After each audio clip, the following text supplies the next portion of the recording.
Hello students, आज हम अपने इस वीडियो में वो केस स्टडीज़ डिस्कस करेंगे जो सीबीएसई बोर्ड एग्ज़ाम में पूछी गई हैं।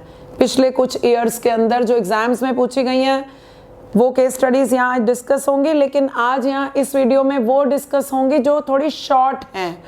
लॉन्ग केस स्टडीज़ के लिए अलग वीडियो बनाई जाएगी, तो आप उसे भी ज़रूर देखें। तो चलिए स्टार्ट करते हैं, और बीच बीच में आपको ये केस स्टडीज़ एक्सप्लेन भी की जाएंगी कि इसका आंसर, अगर पर्टिकुलर जो भी आंसर है वो क्यों आया। तो चलिए स्टार्ट करते हैं students. Question number 1, name the process of designing and maintaining an environment in which individuals working together in group efficiently accomplish selected aims। Students, इसमें देखिए, इस डेफिनेशन में इसका आंसर है मैनेजमेंट। कौन सा कॉन्सेप्ट आइडेंटिफाई किया हमने, कौन सा प्रोसेस है? Management. Why the answer is management. Students अक्सर मुझसे बात पूछते हैं, मैम कितनी डेफिनेशंस लर्न की जा सकती हैं?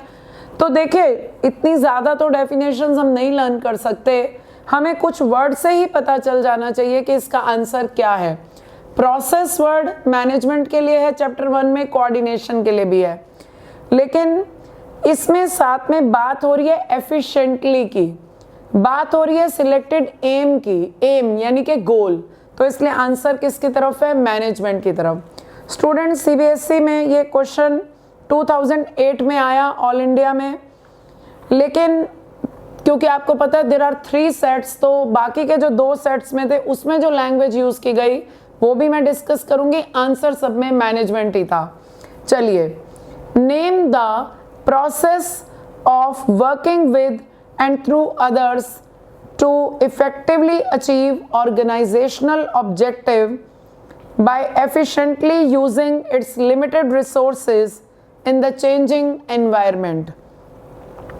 स्टूडेंट्स देखिएगा, इसमें फिर प्रोसेस भी वर्ड आया, इफेक्टिवली भी आया, एफिशिएंटली भी आया। तो मेरा, अगर आपने कॉन्सेप्ट ऑफ मैनेजमेंट का वीडियो देखा है तो उसमें क्लियरली लिखा है कि मैनेजमेंट के कॉन्सेप्ट में 3 वर्ड्स होते हैं, प्रोसेस, इफेक्टिवनेस एंड एफिशिएंसी। तो स्टूडेंट्स, ये बड़े इजीली आप आइडेंटिफाई कर सकते हैं इस केस स्टडी को। Next, successful organisation do not achieve goals by chance, rather they have to follow a process. ये फिर यहाँ पे प्रोसेस की बात आ रही है तो काफ़ी आइडिया हो जाता है, लेकिन पूरी देखिए, एग्जाम में जब केस स्टडी आती है तो कोई सिर्फ चैप्टर 1 की नहीं होंगी, उसमें पूरी बुक की होती हैं। तो प्रोसेस, बहुत सारे प्रोसेस हैं, तो उस वक्त आपको और वर्ड्स हेल्प करेंगे। प्रोसेस से management is also a process, ये बात याद रखनी है आपने। और इसमें लिखा है do not achieve goals. Goals कहाँ अचीव किए जाते हैं? मैनेजमेंट में, और बाय चांस नहीं होते, सोच समझकर प्लान्ड होते हैं। तो ये केस स्टडीज थी, मैंने अभी इसे मैं 1 केस स्टडी मैंने समझूंगी कवर की। चलिए next, question number 2, second case study. In an organization, employees are happy and satisfied, there is no chaos, and the effect of management is noticeable. Which characteristic of management is highlighted by this statement? अगर आपको याद हो तो last characteristic था आपका, management is an intangible which cannot be seen, which cannot be touched, which can be felt। उसमें मैं ये एग्जाम्पल हमने लिया था अपनी वीडियो में, एनसीईआरटी का एग्जाम्पल है, employees are happy, there is no chaos. तो ये किसकी तरफ जा रहा है? Management is an intangible. Yes. Next question, third case study. Management activities are performed in all types of organisation and in all departments at all levels. तो answer बहुत clear हो चुका है आपको। Which characteristic is being highlighted here? The answer is, इसमें answer रहेगा आपका management is all pervasive. ये क्वेश्चन सीबीएसई सैंपल पेपर 2010 में आया स्टूडेंट्स। चलिए आगे बढ़ते हैं। इसमें एक क्वेश्चन दूसरे सेट में यही क्वेश्चन कैसे 2009 में आया स्टूडेंट्स, ये क्वेश्चन 9 में भी आया, 10 में, लेकिन 9 में कैसे आया? The management principles can be applied in all types of activities. Which characteristic of management is highlighted by the statement? तो answer is management is all pervasive. Students 2015 से CBSE ने मैक्सिमम पेपर को केस स्टडी बेस्ड कर दिया, लेकिन उससे पहले एक एक दो दो केस स्टडीज आनी स्टार्ट हो गई थी, तो वो हमने आज यहाँ पे डिस्कस की। चलिए, इस वीडियो में मैं 2-3 सिंपल क्वेश्चंस भी डिस्कस करूंगी। वो क्वेश्चंस होंगे जो CBSE के एग्जाम में आए हुए हैं। चलिए, जैसे next question, management is multi dimensional, enumerate any 2 dimensions of management. तो आपकी कौन सी हैं 3 dimensions? Management of work, management of people, management of operation. आप इसमें से कोई भी 2 एक्सप्लेन कर सकते थे, और इसके अंदर आपका मैनेजमेंट ऑफ पीपल में फर्दर 2 डायमेंशंस हैं, वो भी आपको मेंशन करना होगा अगर आप ये वाला पॉइंट लेते हैं तो। चलिए, एक तरह से चॉइस आ गई आपके पास इस क्वेश्चन में। Next question number 5, next case study. In order to be successful an organisation must change its goal according to the needs of environment. Which characteristic of management is highlighted in the statement? और दूसरे set 2008 में रहा ये question, और दूसरे set में question कैसे आया? Samsung keeps on introducing new models of TV. Which feature of management is highlighted here? तो इन दोनों ही केसेस में आंसर क्या रहेगा? Management is a dynamic function, क्योंकि बहुत क्लियर है, चेंज अकॉर्डिंग टू एनवायरमेंट। ये students, next case study, question number 6। To meet the objective of the firm, the management of Angora limited offers employment to physically challenge persons. Very clear answer. Identify the objective it's trying to achieve. The correct answer is social objective. Next students, इसके साथ वो आपसे ऐसे इसे long question भी बनाकर पूछा जा सकता है। जैसे फॉर एग्जांपल, इसी क्वेश्चन की अगर मैं बात करूं, identify the objective and explain any 2 other objectives, या एक्सप्लेन एनी 1 अदर ऑब्जेक्टिव, तो कुछ भी हो सकता है। ये क्वेश्चन कुछ स्मॉल केस स्टडी है, लेकिन इससे लॉन्ग क्वेश्चन भी क्रिएट हो सकता है। चलिए, next case study number 7। Volvo Ltd target is to produce 10,000 shirts per month at a cost of ₹100 per shirt. The production manager achieved the target at a cost of ₹90 per shirt. ₹90 per shirt में कर दिया काम, ₹100 का target था।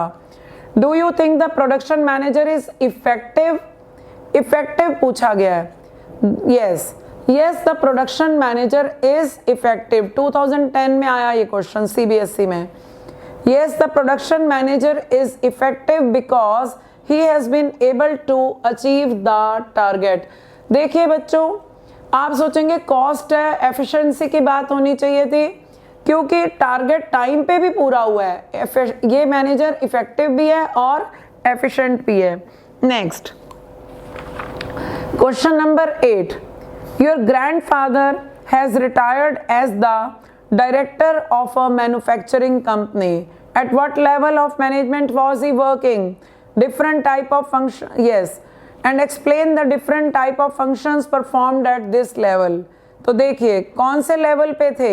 हाँ जी, state any 1 function पूछा गया है, तो पहले तो उनका लेवल आइडेंटिफाई कीजिए। केस स्टडी तो लेवल आइडेंटिफिकेशन पे है। डायरेक्टर की post of course top level management is the correct answer. कोई भी इतने फंक्शंस में से आप कुछ भी लिख सकते हैं, any 1 function. Next case study, identify the nature of management when it is said to be a systematised body of knowledge that explains certain general truth. Certain general truth, systematised body of knowledge, याद कीजिए कहाँ पढ़ा है? Management as a science. CBSE 2012 में आया ये क्वेश्चन। Next question, identify the nature of management when it is practised as personal application of existing knowledge to achieve desired result. तो स्टूडेंट्स क्लियर हो गया, ये भी 2012 में आया। एक सेट में पूछा गया साइंस, तो दूसरे सेट में क्या पूछ लिया गया, आर्ट। इसका आंसर रहेगा मैनेजमेंट एज एन आर्ट, क्योंकि क्लियर लिखा है personal application of existing knowledge. चलिए, yes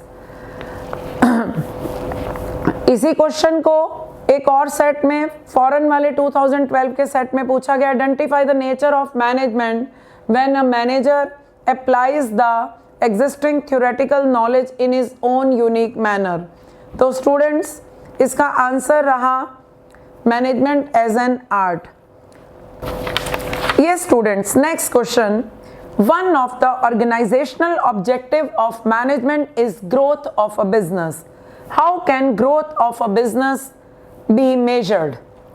Give any two examples. So students, you have to write the indicators of growth. आपको indicators याद आया वो point? हमने four examples discuss किए थे. Increase in the number of employees, increase in the number of products, and increase in the amount of capital. तो ये सब हमने एग्जाम्पल्स डिस्कस किए हुए हैं, तो आप इसमें से कोई भी एग्जाम्पल लिख सकते हैं। चलिए, ये सब इंडिकेटर्स ऑफ ग्रोथ भी हैं, एग्जाम्पल्स ऑफ ग्रोथ भी हैं। ग्रोथ यहीं से मेजर होगी। Next question, how does coordination ensure unity of action in management? तो स्टूडेंट्स, ये छोटा स्मॉल क्वेश्चन था, इसमें ये सिंपल क्वेश्चन ही है वैसे तो इसमें आपको मेन फोकस करना है coordination act as a binding force. Next question, how does coordination integrate group effort? ये सब क्वेश्चन 2015 में आए एग्जाम के अंदर। चलिए, coordination ensures integrates group effort by unifying diverse interest. Okay students, by unifying diverse interest, thereby by giving the common focus to ensure that performance is according to plans. चलिए students, तो इसमें आपका main word रहेंगे unify diverse interest and give common focus to ensure that the performance is according to plans. Next question, which level of managers are responsible for coordination? हाँ जी, कौन से level पे coordination चाहिए? बहुत बच्चे आंसर लिख देते हैं top level. No, the correct answer is coordination is needed at all levels of management. हमने एक फीचर पढ़ा है, coordination is the responsibility of all managers. चलिए, या एक फीचर हमने ये भी पढ़ा है, कोऑर्डिनेशन इज ऑल परवेसिव। दोनों में ही बात की गई है। चलिए, अब हम एक क्लास केस स्टडी करेंगे आज। McDonalds offers Aloo Tikki Burger to attract Indian customer.